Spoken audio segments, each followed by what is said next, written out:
स्वागत है दोस्तों आपका टेस्ट पेपर लाइव के इस ऑनलाइन प्लेटफॉर्म पे। काफ़ी दिनों बाद आज हम एक छोटे से टॉपिक के साथ आए हैं। बड़ा ही ब्रीफ होने वाला है, स्वीट होने वाला है, लेकिन बहुत ही ज़्यादा इंपॉर्टेंट एक टॉपिक है आपके एमएचएन से रिलेटेड, जो कि आप मेरे पीछे लिखा हुआ देख रहे हैं। इलेक्ट्रोकन्वल्सिव थेरेपी के बारे में अपन पढ़ने वाले हैं। इलेक्ट्रोकन्वल्सिव थेरेपी होती क्या है? जैसा कि इसके नाम में लिखा हुआ है इलेक्ट्रो, और इस इलेक्ट्रो का मतलब हुआ इलेक्ट्रिक, बिजली। कन्वल्सिव बोले तो कन्वल्जन स्टार्ट करना, आपकी बॉडी में इलेक्ट्रिक के माध्यम से कन्वल्जन को स्टार्ट करके एक तरीके से जो ट्रीटमेंट किया जाता है उसी को अपन बोलते हैं कन्वल्सिव, इलेक्ट्रोकन्वल्सिव थेरेपी। आप इसको थोड़ा सा इस तरीके से फर्ज करने की कोशिश करिए। मान लो कभी कभार आपका हार्ट जो कभी कभार असिस्टोल की कंडीशन में चला जाता है, अरिथमिया की कंडीशन में चला जाता है, तो अपन क्या करते हैं? अपन एक डिफिब्रिलेटर लेते हैं और आपके हार्ट को शॉक लगाने का काम करते हैं, है ना। तो उससे क्या होता है, आपकी हार्ट जो ऐसे फड़फड़ा रहा था, ढंग से पंप नहीं कर पा रहा था, उसको जैसे ही झटका लगता है उसके अंदर जो इलेक्ट्रिकल इंपल्सेस थे वो वापस से रीस्टार्ट हो जाते हैं, रीबूट हो जाते हैं। जैसे आपका कंप्यूटर रीस्टार्ट होता है ना, कभी कभार अटकने लग जाता है तो आप उसको रीस्टार्ट कर देते हैं। तो इसी फिनोमिना के साथ जब आपका ब्रेन, जो कि आपका कंप्यूटर माना जाता है, अगर उसके अंदर ऐसे फड़फड़ाने वाली चीजें होने लग जाए, या जो इम्बैलेंस, आपका ब्रेन अटकने लग जाए, समझ रहे हो ना, ये मैं एक फिगरेटिव स्पीच दे रहा हूं, अटकता नहीं है आपका ब्रेन, लेकिन समझाने के पर्पज से, तो हम क्या करते हैं, करंट देते हैं। ठीक है, चलिए, इसकी खोज किसने करी थी? 1938 में यूगो सरलेटी और लूसियो बिनी ने इसकी खोज करी थी, इलेक्ट्रोकन्वल्सिव थेरेपी की। जानने वाली चीजें ही एग्जाम में जो इंपॉर्टेंट है वही चीजें, वही पॉइंट अपन ने इस स्लाइड्स के अंदर, इस क्लास के अंदर इंक्लूड करेंगे। ध्यान रखिएगा, एग्जैक्ट मैकेनिज्म जो होता है हमारे ईसीटी का इज नॉट नोन। जो मैंने आपको कहानी बताई डिफिब्रिलेटर वाली, वो आप उसको लेकर दिमाग में मत चढ़ जाना, उसको लेकर आप जो एग्जाम में मत चले जाना। इसका एग्जैक्ट मैकेनिज्म ऑफ एक्शन हमको नहीं पता है, लेकिन हाँ, इससे हमने फायदा होते हुए देखा है। तो अगर टाइप्स की बात करें तो दो टाइप्स की अपने पास ईसीटी होती है। एक कहा जाता है डायरेक्ट ईसीटी और दूसरा कहा जाता है इनडायरेक्ट ईसीटी। ठीक है, उन दो टाइप्स के बारे में अपन अभी देख लेंगे, लेकिन उससे पहले आपको ये पता होना चाहिए कि कितना करंट फ्लो करवाया जाता है, एग्जाम में पूछा जाता है। तो यहां पर जो लिखा है वो रेंज लिखी है 70 to 120 वोल्ट, लेकिन एग्जाम में अगर इसके बीच की कोई रेंज बता दे, जैसे कि 90, 100 आपसे बोल दे, तो आपको वो चुननी है। नेक्स्ट, ये जो करंट फ्लो करवाया जाता है, यानी कि जो झटका दिया जाता है ना करंट का, ये कितनी देर तक दिया जाता है? 0.5 से लेकर 1 सेकेंड, ज्यादा नहीं है ये। 1 सेकेंड तो कितनी जल्दी से हो जाता है। तो आप सोचो, जैसे ही आपने बटन दबाया झटके वाला, उतनी ही तुरंत वो जो है वहां पे शॉक डिलीवर हो जाता है। ये शॉक जो हम डिलीवर करवा रहे हैं 1 सेकेंड के लिए, ये क्यों करवा रहे हैं? ताकि हम जो है ग्रैंड mal सीजर जनरेट कर पाए। ग्रैंड mal सीजर के अंदर आप क्या क्या चीजें देखते हैं? टॉनिक फेज देखते हैं, क्लोनिक फेज देखते हैं और रिकवरी फेज देखते हैं। टॉनिक फेज के अंदर पर्सन जो होता है एकदम कॉन्ट्रैक्ट हो जाता है, कि बॉडी एकदम स्टिफ हो जाती है, कॉन्ट्रैक्ट हो जाती है, और ये कब तक चलती है? 10 सेकेंड तक चलती है। ईसीटी के बाद की बात कर रहे हैं अपन। ईसीटी देने के बाद सबसे पहले टोनिक फेज, यानी कि पर्सन एकदम कॉन्ट्रैक्ट हो जाएगा। क्लोनिक फेज में क्या होता है? अल्टरनेटिव, कॉन्ट्रैक्शन, रिलैक्सेशन, फिर कॉन्ट्रैक्शन, फिर रिलैक्सेशन, ऐसा 25 से 30 सेकेंड तक चलता है। ये कन्वर्जन हो रहा है, ठीक है, ये कन्वर्जन आपकी बॉडी में देखने को मिल रहा है। और उसके बाद क्या होती है? आपकी रिकवरी फेज होती है। यही जनरेट करने का काम करती है हमारी ईसीटी। अब अपन बात करते हैं दो टाइप्स जो अपन बोल रहे थे। दो टाइप कौन कौन से हैं? पहला है डायरेक्ट ईसीटी, जो कि बहुत पहले जमाने में दिया जाता था, है ना, जब इतना हम सोचते नहीं थे, इतनी टेक्नोलॉजी डेवलप नहीं हुई थी, तब हम क्या करते थे, सीधे पेशेंट को एक एट्रोपिन सल्फेट का इंजेक्शन दिया और सीधे ईसीटी कर दी।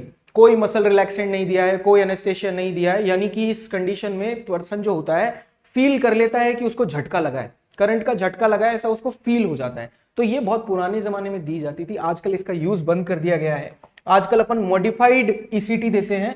उस मॉडिफाइड ईसीटी का ही नाम होता है क्या? Indirect ECT.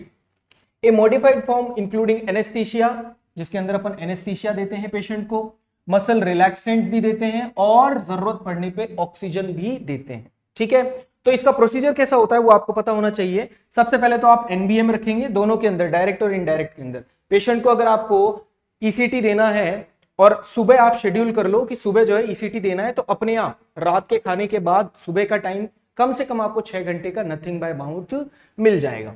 उसके बाद सबसे पहले आपको क्या देना है? Atropine sulphate. और ये बार बार जब हम बोल रहे हैं एट्रोपिन सल्फेट, इसका मतलब क्या है, क्यों दे रहे हैं अपन? To decrease the risk of aspiration, यानी पेशेंट के सलाइवेशन को अपन कम कर देंगे जिससे जब पेशेंट कंट्रोल में नहीं होगा तब वो जो सलाइवा है उसके ट्रेकिया के अंदर ना जाए। इसलिए अपन क्या देते हैं, एट्रोपिन सल्फेट, और इसका जो डोसेज आप रखेंगे वो 0.5 to 1 mg रखेंगे। एट्रोपिन सल्फेट जो होता है अपने प्रोसीजर से अपन 20-30 मिनट पहले दे सकते हैं। इसके बाद अपन देंगे क्या, सोडियम पेंटोथॉल या थायोपेंटोल सोडियम, एक ही बात है, जो कि क्या है, एनेस्थेटिक एजेंट। ये अपन देते हैं ताकि पेशेंट जो है थोड़ा सा सीडेट हो जाए, थोड़ा सा उसको जो है रिलैक्सेशन, एंजाइटी से उसकी कमी देखने को मिले, इसलिए अपन क्या दे देते हैं, सोडियम पेंटोथॉल। उसके बाद अपन क्या देंगे, मसल रिलैक्सेंट। उसकी मसल्स को रिलैक्स करने के लिए अपन क्या देंगे, मसल रिलैक्सेंट, जिसका नाम अपन ने यहां पे लिखा है क्या, सक्सिनाइल कोलिन। और ये अपन क्यों देते हैं, to decrease risk of fracture and joint dislocation. Joint को डिसलोकेशन होने से बचाने के लिए और फ्रैक्चर होने से बचाने के लिए अपन उसकी मसल्स को रिलैक्स कर देते हैं। अब यहां पर एक ट्रिक हो जाता है, जब आप मसल रिलैक्स कर रहे हैं तो उसकी इंटरकॉस्टल मसल्स, उसकी डायफ्राम भी रिलैक्स हो जाएगी और पेशेंट के अंदर रेस्पिरेटरी डिस्ट्रेस अपन को देखने को मिल सकता है। तो अपन क्या करेंगे, जैसे ही अपन ईसीटी करंट पास करने वाले होंगे उससे पहले अपन जो है उसको थोड़ा सा ऑक्सीजनेट कर देंगे ताकि पेशेंट को हाइपोक्सिया की कंडीशन ना हो, और मसल रिलैक्सेंट दे देंगे और पेशेंट को रिलैक्स कर देंगे ताकि उसके जॉइंट डिसलोकेट ना हो। तो ये होता है अपना इनडायरेक्ट, ठीक है। नेक्स्ट अपन बात करते हैं इसके साइट की। तो दो तरीके से अपन जो है इसकी साइट यूज में ले सकते हैं इलेक्ट्रोड लगाने की। एक तो दोनों तरफ लगाएं आप, दोनों तरफ यानी कि दोनों टेम्पोरल लोब पे लगाएं, आपके आउटर कैंथस, आई के आउटर कैंथस और ईयर के एक्सटर्नल मीटर्स के जो बीच में जो लाइन बनती है उसके बीच में जो टेम्पोरल लोब है वहां पर आप दोनों इलेक्ट्रोड लगाएंगे, वो हो जाएगा अपना बाइलेटरल। यूनिलेटरल के अंदर अपन एक साइड में लगाते हैं और एक साइड में भी कहां पर, नॉन डोमिनेंट साइड। ये आपको पता होगा कि अगर आप राइटी हैं तो आपका लेफ्ट साइड का जो हेमिस्फेयर है वो डोमिनेंट होगा, ठीक है, राइटी है तो लेफ्ट साइड का डोमिनेंट होगा। तो अपन यहां पर इलेक्ट्रोड कहां पर लगाएंगे, अगर आप राइटी है तो राइट साइड में लगाएंगे, अगर आप लेफ्टी डोमिनेंट है तो आप लेफ्ट साइड में इलेक्ट्रोड लगाएंगे। और उस साइट को क्या कहा जाता है, एग्जाम के नजरिए से याद रखिएगा, डी इलिया साइट कहा जाता है जब आप यूनिलेटरल लगाते हैं। तो नेक्स्ट देखिए, इंडिकेशन कब देते हैं अपन ईसीटी, ये आपको पता होना चाहिए। तो सबसे important, severe depression with suicidal tendency की कंडीशन में अपन क्या देते हैं, ईसीटी प्रेफर करते हैं, ये तो देना ही है। इसके अलावा अपन मेनिया की कंडीशन में दे सकते हैं, जो कि क्या है, जिसके अंदर पेशेंट हाइपर एक्टिव हो जाता है। स्किज़ोफ्रेनिया एक साइकोटिक डिसऑर्डर है, उस कंडीशन में भी अपन इंडिकेट करते हैं। और ओसीडी जो कि एक न्यूरोटिक कंडीशन है, यहां पर भी अपन दे सकते हैं। लेकिन आपको एग्जाम के नजरिए से ये याद रखना है कि सीवियर डिप्रेशन की कंडीशन में ईसीटी अपन देते हैं। तो कॉन्ट्रा इंडिकेशन की बात करें तो कॉन्ट्रा इंडिकेशन फिर से दो में अपन डिवाइड कर सकते हैं, एक तो एब्सोल्यूट यानी कि देना ही नहीं है इस कंडीशन में, और एक रिलेटिव, थोड़ा सा सोच समझ के अपन को देना है।